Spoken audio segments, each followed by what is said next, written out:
provocando polêmica aí o pronunciamento do presidente Lula, o PSDB dizendo que ele aproveitou aí o iniciozinho, né? Estamos iniciando aí a campanha para as eleições municipais. Agora, eu queria uma análise sua também do tom adotado por Lula, porque ele insiste lá em, sem citar nominalmente, mencionar Jair Bolsonaro, dizer que o país venceu o golpe, está fazendo um governo de reconstrução. Adianta isso ainda? Esse é um discurso que ainda vale a pena para ele?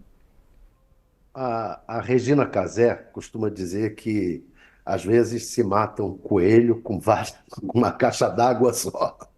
Eu acho que o Lula está, de fato, eu nunca vi, por exemplo, ele está tentando matar vários coelhos com uma cajadada só. É, o, não costuma haver discurso de prestação de contas de 1 ano e meio de governo. Isso é fato. Não costuma haver. Então, por que o Lula resolveu fazer um discurso com 1 ano e meio de governo de prestação de contas? Para matar vários coelhos.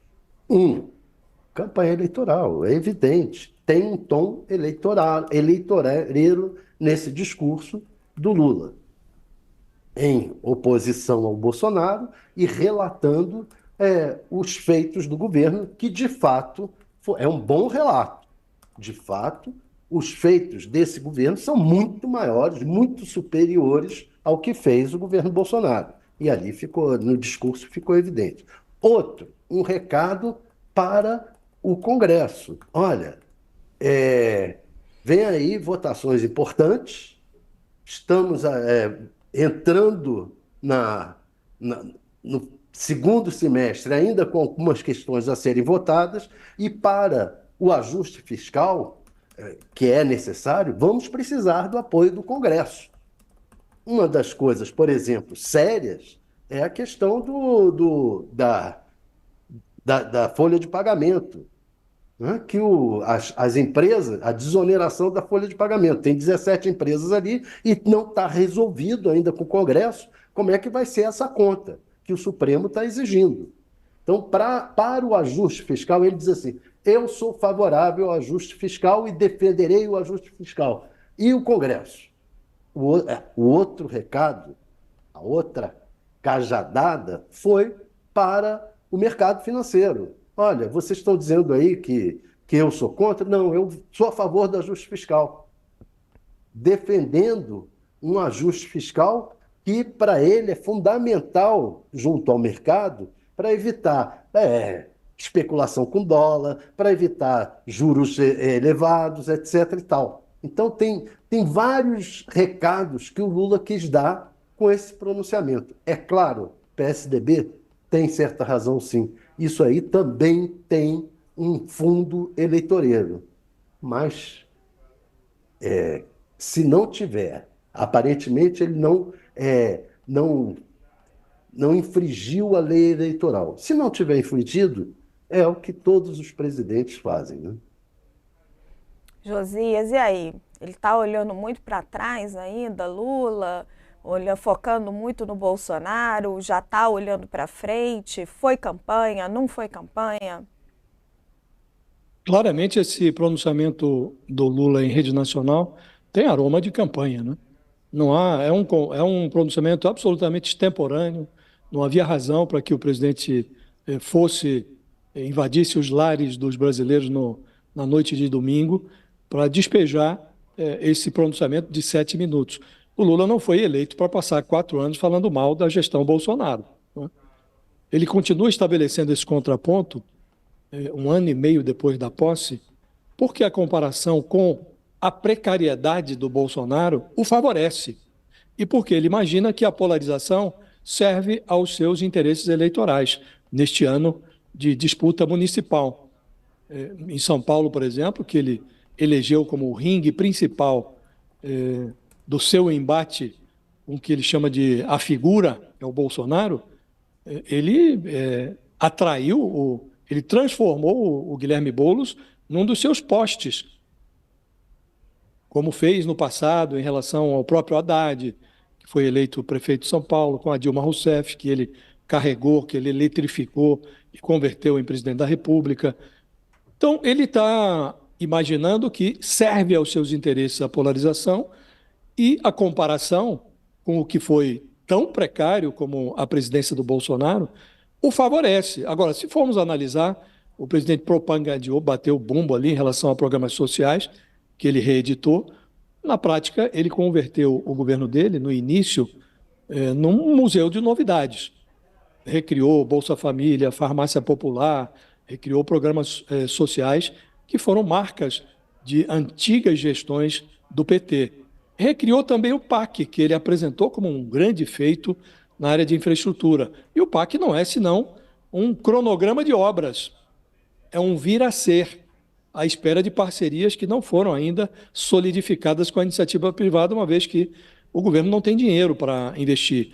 E fez ali uma profissão de fé em defesa da estabilidade fiscal, o que faz bem.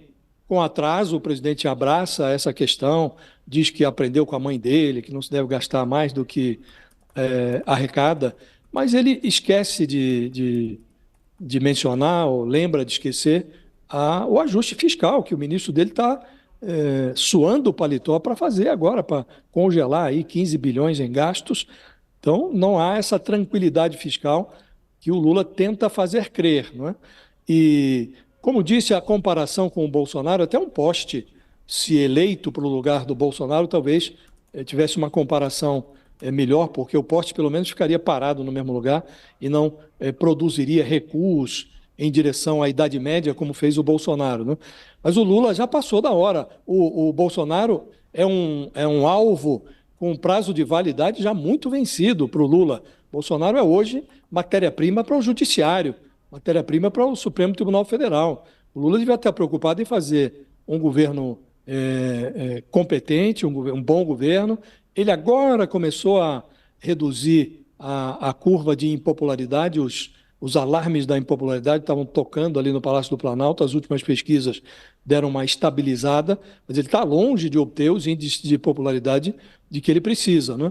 E aí fala que vai baratear a carne. Ora, estamos falando, e é preciso reconhecer, a reforma tributária é um grande feito que se deve a uma articulação do ministro Fernando Haddad. Agora, é algo que já estava no Congresso Nacional e foi um gol de placa que o Bolsonaro acomodou na marca do pênalti para o Lula chutar. Essa reforma estava lá, pronta para ser votada, o Bolsonaro não permitiu que fosse votada, e o Haddad chegou, competentemente enxergou aquela bola ali na marca do pênalti e levou o Lula a empurrar para as redes.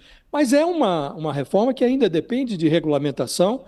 A Câmara começou a analisar, aprovou, mas foi para o Senado, e é uma transição que vai para o ano de 2030, 2031. Então, essa ideia que o presidente passa, de que o preço da carne amanhã já estará mais barato, o preço dos alimentos vai baratear, isso tudo não depende, evidentemente, de reforma tributária, que vai ter um efeito no tempo, né?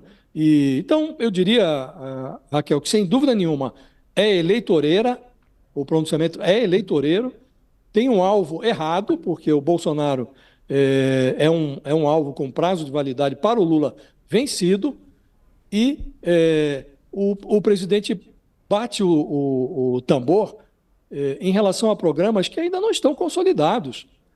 Ele trata como assuntos definidos programas que ainda a execução ainda não foi consolidada.